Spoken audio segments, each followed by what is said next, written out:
Hello everyone, my name is Hoon. I am one of the members of Team Step, and our team has been making this game called Which One? And today I would like to tell you guys about what we were making. So, Which One is a online asymmetric hide and seek battle royale game. And I know that sounds a little bit crazy. How does hide and seek and battle royale mix together? But the premise of Which One is quite simple. So as a player, you can run away from another player or you can catch a player, and you want to do this until there's only one player left. Now, how does this work in terms of actual gameplay loop? So a single game session can be played with up to 15 players. Now, we don't really know exactly how many players we'll need. Of course, that will have to go through multiple testing, but right now, 15 players is like the maximum amount we're thinking. And when the game starts, the game will randomly choose a cursed one who will have to catch another player within a certain amount of time. So if the cursed one fails to catch another player in that time, then the cursed one will get a game over, and the game will select a new cursed one to take its place. But if the cursed one catches another player, then the caught player will get a game over, and the game will change the cursed one to a different player. So, see, the previous cursed one will become a normal player, and the game will have a new cursed one. And this loop continues on until there's only one player left in the game. And the twist here is that players cannot tell who is the cursed one. So only cursed one knows if they're the cursed one. And this opens up to some pretty interesting strategies that the players can take. So, for example, uh, as a player, would you want to just completely hide from any other player since you don't really know if they're the cursed one or not? Uh, and if you sense that someone is coming near you, then you want to run away and just find a hiding spot and just stay there until you become the cursed one. Or alternatively, you can be part of a group of players, so that even if there is a cursed one, the chances of you getting killed will be quite low than to be alone. And as a cursed one, you also want to be careful since you cannot kill another player while being seen by other players. Um, so you want to lure other players out of a group so that you're just with them. You're just only there's only two of you there, or you might also want to encourage the players to kill each other instead. And the details of this will, of course, change depending on how it actually plays out in the game. But that's sort of the basic gameplay loop, and I guess the fun factor that we really want to show through this project. And this gameplay mechanism is nothing new. We were inspired by a lot of popular games that I'm pretty sure you guys have heard of, such as the asymmetric gameplay of Dead by Daylight, or the a social suspense where you don't really know who is the hunter. Uh, that aspect was inspired by Among Us with the imposter mechanism, and of course the battle royale, I guess, winning condition from popular games like Fortnite or PUBG. But those are just the overall gameplay loop. So what is which one exactly? Like, how does it look like, and what are the detailed mechanisms? So which one will be taking place in a medieval fantasy world? It will be a top-down 2D perspective game. All the game world will be very dark. Instead, the players uh, will have their viewpoint represented in a field of view or a light cone that sort of looks like a flashlight. And there will be certain areas that illuminate light and reveal players that are within that area.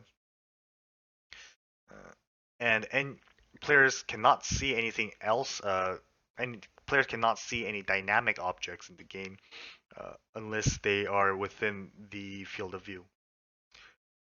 But the one of the other mechanics that the game really uses is the environmental mechanics, such as the tile surfaces. So the surface that the player walks on is quite important, since depending on which tile the player walks on, uh, it might generate a sound, and it's not just a audio sound, but also it will generate a visible sound wave that can be seen even within the dark. So let's say if you're far away from a player, but you're running straight through a certain direction, then your then your character will generate this visible sound wave that the players can see and know that, oh yeah, there is someone there in that area. As a cursed one, you might want to hunt that player. As a player, you might want to avoid those players if you think that they're the cursed one. So it could go in both ways. Another mechanics that the tiles provide is footprints. So certain surfaces will leave a footprint when the player walks on it, and these footprints will last until the player is out of the game. So, in other words, if you find a footprint in the game, then you know that uh, the player of that footprint is still in the game somewhere. And the reason why we put this is to make sure that the players might want to avoid walking on certain surfaces when they're trying to hide. And we make sure that the map is designed in a way where a lot of hiding spots also has these kind of special surfaces. So it's not too difficult to find a player. If there's a bunch of hiding spots, for example, if there's a forest and the player's hiding behind a tree, there'll be a bunch of muddy surfaces there.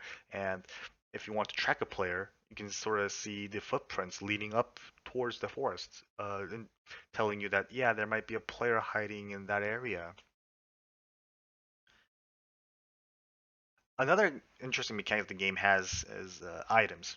So the theme of the game, as I said, is based on a medieval fantasy world, and as the name of the game implies, it's about a bunch of witches, or I guess young magicians fighting against each other. Although they are still novice witches, so they cannot use any magic. Instead, they can use certain items with magical properties to them, such as magic runes, like a teleport rune or a trap rune, which is one of the ones that we have in our game right now. A teleport rune, if you use it, will if you throw it in a direction, then your character will teleport to that direction as soon as it lands. And a trap rune, if you throw that, it will spawn a trap object to where it lands, uh, which can either act as a protective shell for the player, or it can sort of trap the player, whoever is in that trap. And you can only attack the trap to really get rid of it. There are also other items like potions to replenish any stamina or health damages, and we also have a stone that the player can throw. And throwing a stone can either damage a player, or if it lands on the ground, then it can generate a sound wave that looks exactly the same as the player's sound wave when they're walking. So you can use this as a way to sort of lure players, or encourage players to move in a certain direction. So the way how we see this game is, uh, it's like a sandbox. We want to have a game, a solid map with a lot of areas. We want to add items. We want to add these various passive environmental mechanics that reacts to the player's actions. And then we want to add the main gameplay loop on top of that sandbox environment to make the game much more interesting for everyone. That is how we want to approach this game. And we believe that by doing so, the game is much more expandable so that players can make their own fun. And we can have customizable parameters, and we can have alternative modes, perhaps. Of course, that would be sort of a uh, future goal. But for now, we want to create a solid, a sandbox environment with the main Cursed One gameplay loop in order to create this hide and seek battle royale game. So right now, the game has been in development for quite a while. I mean, we are a team of aspiring game developers just gathered around the world, um, just working on this project. So development is quite slow in a sense, but I would say we're moving in a quite steady pace. Right now, we have the main gameplay elements implemented already. The surface, different surface types, footprints, sound waves, dynamic lighting, items, and most of the things that's required to create a sandbox environment. We do have the Cursed One gameplay roughly implemented, but before we proceed with the development on that side, we want to first try out the sandbox environment and make sure that the game is fun without the Cursed One. Try to play pretend in a sandbox environment where we have the Cursed One mechanics there.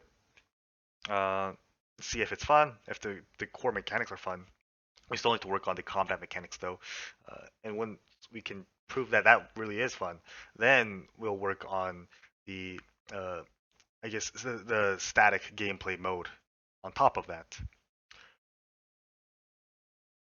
Now, I did say that we made most of the core gameplay logic in the game, but to be honest, we're not really sure if it'll work well or not yet.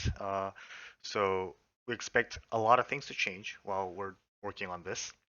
Uh, we are going to play this game ourselves, see how it works well, and invite other people, strangers, to hop on in the testing session and try to really adjust things as we go.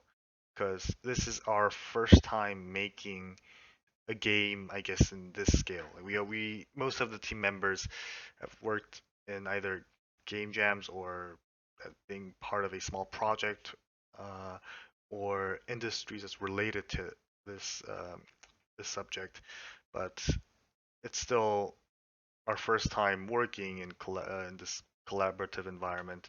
So I do think there's going to be a lot of challenges, but also a lot of in- exciting results in the future. But yeah, that's about it in terms of our project. So, what do you guys think? Do you think it's gonna be fun, or does it sound fun? Remotely interesting? If if you're interested in this project, like please uh, join our community. We want to build a community around this game. We want more people to know about what we're making and be part of the development process. Show us some support. You can write some comments down in this video. Um, and I will also add in our team's Discord server and our team's Twitter. So if you want to hear more from us, if you want to talk with the team members, please feel free to join in. We're very nice. And yes, so for this channel, yeah, if you also want to see more content about the development of this project or any other future projects that we might have, please subscribe to this channel.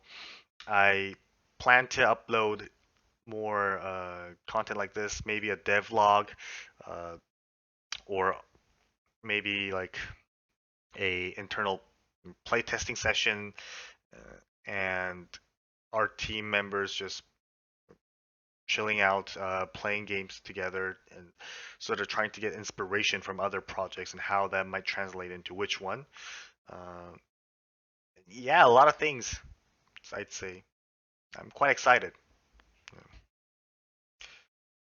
Yes, I guess that's it then. Thank you everyone for watching this far, and I hope you guys have a great day. See ya.